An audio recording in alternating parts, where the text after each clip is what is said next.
Oh my gosh, I can't believe this is happening. We're starting our very own Littlest podcast, trademark, of course. And the topic will be no other than the schools of psychology. I'm your host, Roxy McTerrier. Let's start the show. Yeah! Whoa. Do we really have to do this? I'd rather play my video games. Oh, brother. Trip, we've been over this. You texted me at 3 in the morning saying you'd be down for anything. Yeah, down for anything that's not boring. I see how it is. Look, it's fine. Let's just begin. Alright, don't expect much from me. We never did in the first place. Come on, Jade. For Trip's sake, let's turn this into a history class, just for the beginning. What could you possibly mean? I'll just do a little introduction on the first school of thought, as well as explain what even are the schools of psychology. We're all ears, Roxy. What she said.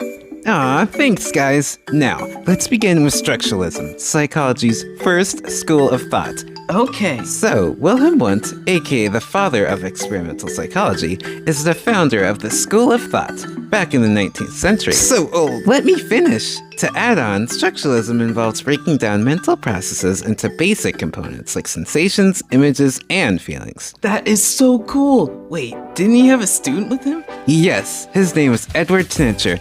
William Wundt helped him use introspection to analyze the process of the human mind. That's pretty fascinating. It sounds like a pretty tiring job, though.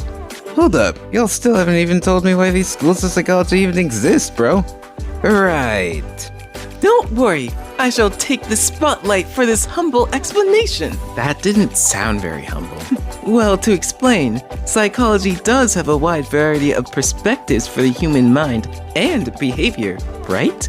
Yeah, that's true. See? To add on, these schools of psychology emerged from philosophical ideas and evolved through scientific study, making them to be categorized as school of thought. Wonderful explanation, Edie. Oh, thank you. Of course. It's cool these schools of thought can help show how the minds of humans work. Yep. Should we move on to the next topic? Oh, right.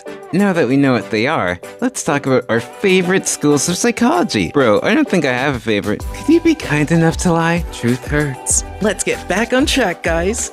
Fine. Well, one of my favorites would definitely have to be the humanistic school of psychology. Really? I heard that approach was developed as a rebellion against some of the limitations of behaviorism and psychodynamic psychology. A rebellion?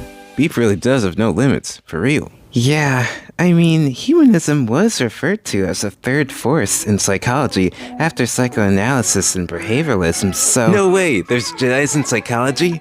Maybe psychology isn't so boring after all. What? No, Trip! Did you even...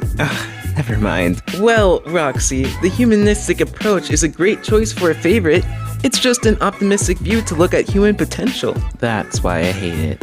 Well, there's nothing out there that Jade doesn't hate. That's true. Oh yeah, free will is also an important principle for this school, which is the idea that people can make choices on how they're acting.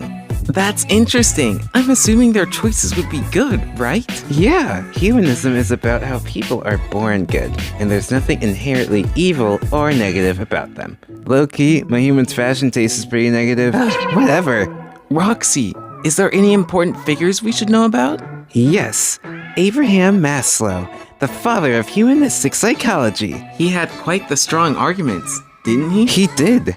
He argued that humans were motivated more than instincts and basic needs, and then he proposed a hierarchy of needs that help people reach their full potential. I should take a look at that one day. You should!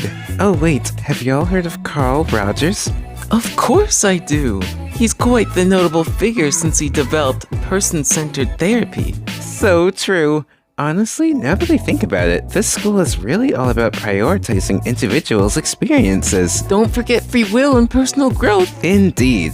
Lastly, I just wanted to bring up how, in this school, these psychologists discuss that to actually understand a person, we have to see the world through their view. What if they're blind? Figuratively. Does anyone else have any favorite schools of psychology? I guess I do have one. Really? I thought you would, never talk. Whatever.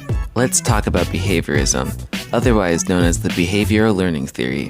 Whoa, tell us more! It's pretty abstract. I mean, it's a viewpoint in psychology that emphasizes the role of learning from the observations of human and animal actions. Well, no wonder this is your favorite. You're a cat. All you do is observe. Fair point. What's the essentials for this school of thought?